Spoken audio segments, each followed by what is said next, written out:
All right, so some more factoring for everybody today. Today we are going to be factoring a difference of squares. Now, difference of squares is usually the only time besides GCF that you will factor where you only have two terms. In this case, a squared minus b squared. And the setup when you are done will be your two sets of parentheses. You will have a plus b and a minus b. Now, what is this a's and b's? What does this mean? What do we need to know to do this? We need to know the square root of both. So both terms that are in our problem. We also need to have subtraction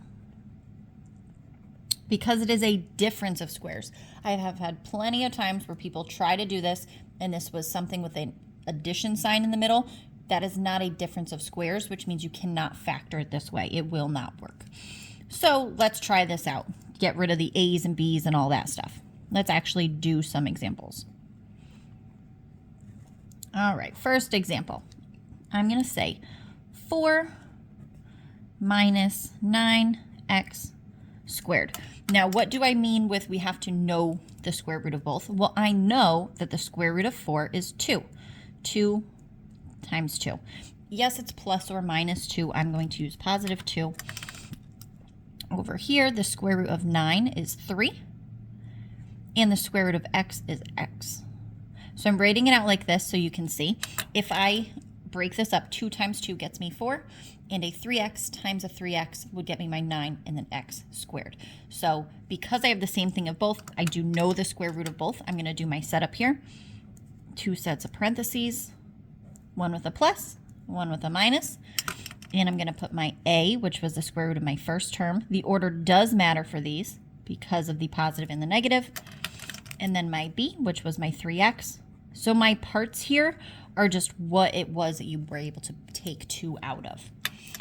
Let's do a little bit more complicated of an example, just to make sure everybody's got it. This is another one of those topics where your mental math skills really need to be on. If you don't offhand know what these square roots are, yes, you could look it up in a chart and that kind of stuff, but it will be a lot more difficult.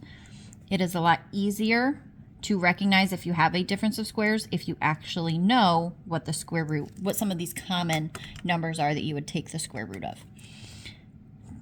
For example, the square root of 25, I get 5 for both.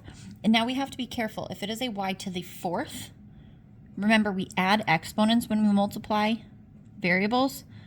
So that is actually going to be y squared. Y squared and y squared, we add these and get 4. So be very careful with that. You're really cutting the exponent there in half. This guy here is going to be 6x times 6x. And I'm going to have that same setup. 2 sets of parentheses. One with a plus, one with a minus, a in front, 5y squared, 5y squared, and 6x, 6x. And that'll be it. I didn't box my top answer. Whoever that bothered, I'm sorry. There's my answer. Right there.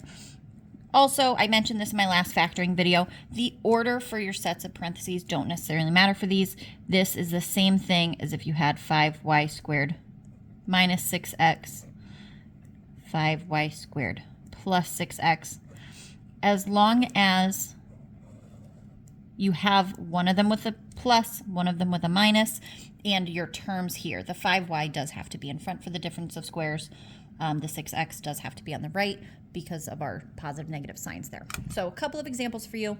My students generally really like this one. Difference of squares when you have two terms that are being subtracted and you know the square root of each. Hope this helps. As always, follow along for more math explanations.